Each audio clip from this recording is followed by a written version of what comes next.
Hi, എന്തൊക്കെയുണ്ട് വിശേഷം? അപ്പോൾ ഇന്നത്തെ വീഡിയോ എന്ന് പറയുന്നത് എൻ്റെ വൈകുന്നേരത്തെ കുറച്ച് പരിപാടികളാണ് ട്ടോ.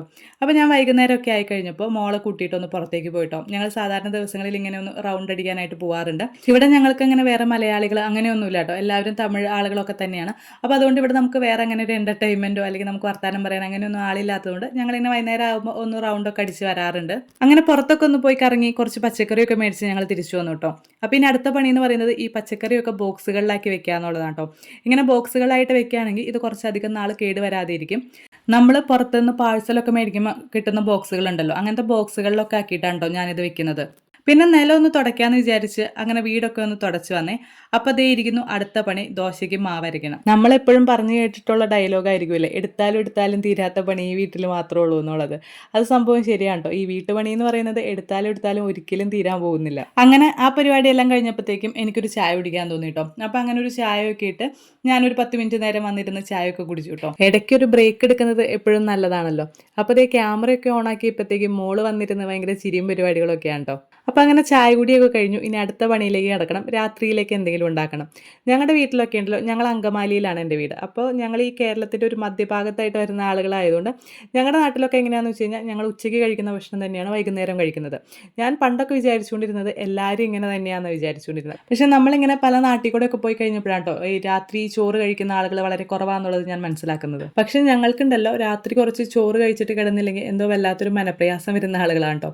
അപ്പോൾ ഞാനിങ്ങനെ തമിഴ്നാട്ടിൽ വന്നപ്പോൾ ഉണ്ടല്ലോ ഇവിടുത്തെ ആളുകൾ രാത്രി ദോശയും ഇഡ്ഡലിയാണ് കേട്ടോ കഴിക്കുന്നത്. ചപ്പാത്തി തന്നെ അവരധികം പ്രിഫർ ചെയ്യില്ല, ദോശയും ഇഡ്ഡലിയാണ് ഇവിടുത്തെ ആളുകൾ കഴിക്കുന്നത്. അപ്പോൾ നമ്മളോട് ഇങ്ങനെ സംസാരിക്കുമ്പോൾ നമ്മൾ ഉച്ചയ്ക്ക് ഉള്ള ഭക്ഷണമാണോ രാത്രി കഴിക്കുന്നതെന്ന് പറയുമ്പോൾ ഇവർ ഭയങ്കര അതിശയത്തോടെയൊക്കെയാണ് ഇവർ നമ്മളെ നോക്കുന്നത്. ചോറൊക്കെ കഴിച്ചിട്ട് നിങ്ങൾ എങ്ങനെ ഉറങ്ങുന്നു എന്നൊക്കെ ഇവർ ചോദിക്കും. പക്ഷെ നമ്മളാണെങ്കിൽ നേരെ തിരിച്ചായിട്ടോ, ഇവരെങ്ങനെയാണ് ദോശ ഇഡ്ഡലിയും കഴിച്ച് കിടന്നുറങ്ങണേന്നാണ് നമ്മൾ വിചാരിക്കുന്നത്. ഞങ്ങളെ സംബന്ധിച്ചുണ്ടല്ലോ ഞങ്ങൾക്ക് രാത്രി മാക്സിമം കഴിക്കാവുന്ന വേറൊരു ഓപ്ഷൻ എന്ന് പറയുന്നത് ചപ്പാത്തിയാണ് കേട്ടോ. ചപ്പാത്തി അല്ലെങ്കിൽ ചോറ്, അതിനപ്പുറത്തേക്ക് നമുക്ക് ഈ ദോശ ഇഡ്ഡലിയൊന്നും നമുക്ക് ഒട്ടും സെറ്റ് ആവില്ല കേട്ടോ. നിങ്ങളുടെ വീട്ടിലൊക്കെ എങ്ങനെയാണ്, ഡിന്നർ മെനു എന്താണെന്നുള്ളതൊന്ന് കമൻറ്റ് ചെയ്തോളൂ, നോക്കാലോ എങ്ങനെയാന്ന്. ഞങ്ങൾ സാധാരണ എല്ലാ ദിവസവും ചോറാണ് ട്ടോ കഴിക്കുന്നത്. ലഞ്ചിന് എന്താണോ അതേ മെനു തന്നെയാണ് നമ്മൾ ഡിന്നറിനും കഴിക്കുന്നത്.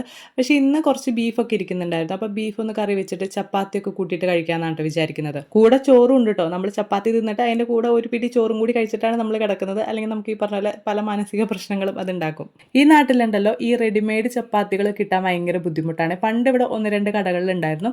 അവർക്ക് കച്ചവടം ഇല്ല എന്ന് പറഞ്ഞിട്ട് ഇവർ നിർത്തിയിട്ടോ. അപ്പോൾ ഇപ്പോൾ ഈ നാട്ടിൽ ഇങ്ങനത്തെ റെഡിമെയ്ഡ് ചപ്പാത്തികൾ കിട്ടാനില്ല കേട്ടോ.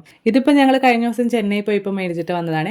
അപ്പോൾ അങ്ങനെ ഞാൻ ബീഫ് കറി വെച്ചു. ചപ്പാത്തിയുടെ കൂടെ കഴിക്കാനുള്ളതുകൊണ്ട് കുറച്ച് ചാറിലാണ് ട്ടോ വെച്ചത്. ഓൾറെഡി ബീഫ് വേവിച്ച് വെച്ചിട്ടുണ്ടായിരുന്നു. ഞാനിങ്ങനെ ബീഫ് കൊണ്ടുവരുമ്പോൾ തന്നെ എല്ലാം ഒന്നിച്ച് വേവിച്ച് വെക്കാറാണ് പതിവ്.